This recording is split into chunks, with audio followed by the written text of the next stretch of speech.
Sinimula ni Mayor Ramil Rivera ng Bayan ng Cabiao ang kanyang State of the Municipality Address sa paglalahad sa estado ng Kaban ng Bayan. Ngunit bago ito nagpatuloy ay nagpasintabi at humingi kaagad ito ng paumanhin sa sinundang administrasyon dahil sa nilalaman ng kanyang pag-uulat sa bayan. Gusto ko pong una ihingi ng paumanhin doon sa nakaraang administrasyon. Kasi po, kailangan kong ilahad kung ano yung aking ginagawa sa ngayon.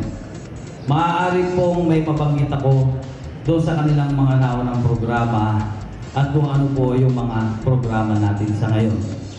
Kasi po, kailangan ko ipaliwanag sa inyo kung ano yung kanilang mga iginayak at kung ano yung ating mga binago at kung ano po yung ating mga ipinatupad. Kaya inihingi ko po kagad ito ng paumanhin.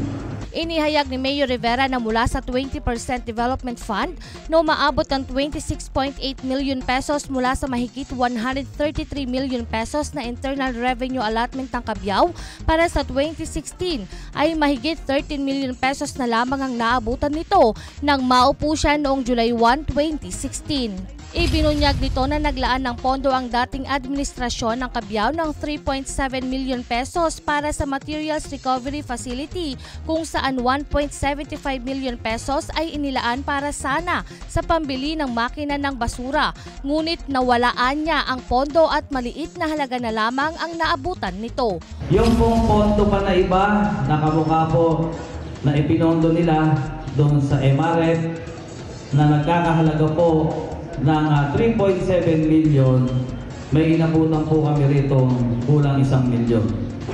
Ito po ay ipinondo nila yung 1.75 million na pambili ng makina ng basura. Nawala po ito, nawala po yung pondo sa pambili ng basura ng makina. Ang inabutan ko po dito ay maliit na lang. Upang magamit sa tama ang natitirang pondo sa 20% Development Fund, ay napagpasyahan ni Mayor Rivera na iparealign ang natitirang 13 million pesos upang dalhin sa mga proyektong mas mapakikinabangan ng taong bayan. Kaya lang po siguro, sa dami ng kanilang pinagawa ng una, maliit na lang po yung natira. Kaya po yung 13 million na natira sa 20% Development Fund, ito po ay ating pinarealign sa tulong po ng ating Vice Mayor at ng Sangguniang Bayan. Ipinaripaso din nito sa Municipal Planning and Development Office ang mga proyektong nakalatag sa 20% Development Fund na maaring mapalitan o palitan ng mas kapaki-pakinabang na mga proyekto.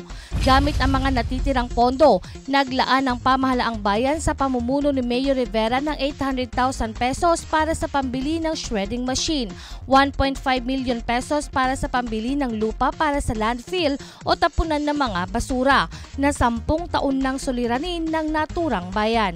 Ang halagang 2 milyong piso mula sa 3 milyong piso na natira sa pondo ng Municipal Disaster Risk Reduction Management ay ginamit sa pambili ng rescue truck na pangunahing makikinabang ay ang mga residente ng Barangay Isabela at Barangay Bagong Sikat na lubhang binabaha tuwing sasapit ang bagyo.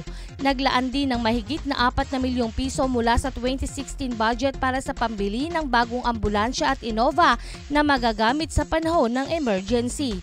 Inilahad din ni Mayor Rivera ang kanyang mga nagawa at nasimulang proyekto sa loob ng unang 100 araw ng kanyang panunungkulan na naisakatuparan sa kanyang pagsisikap at sa tulong na rin ni dating Governor Aurelio Matias Umali na nagkaloob ng 19,420 bags ng semento.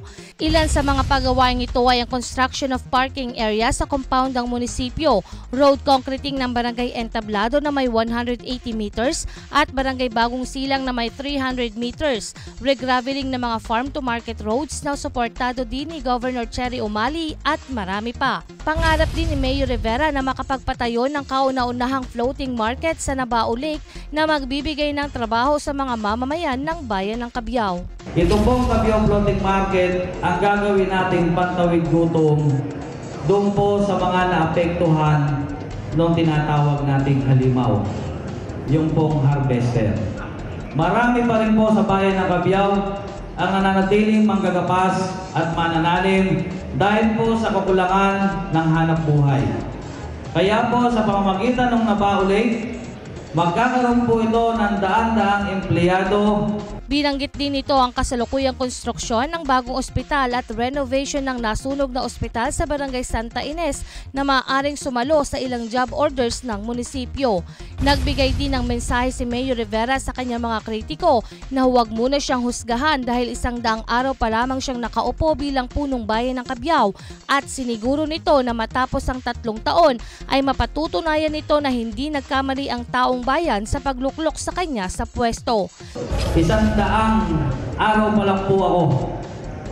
Masyado pa pong maliit para ako ay pintasan o isyuhan.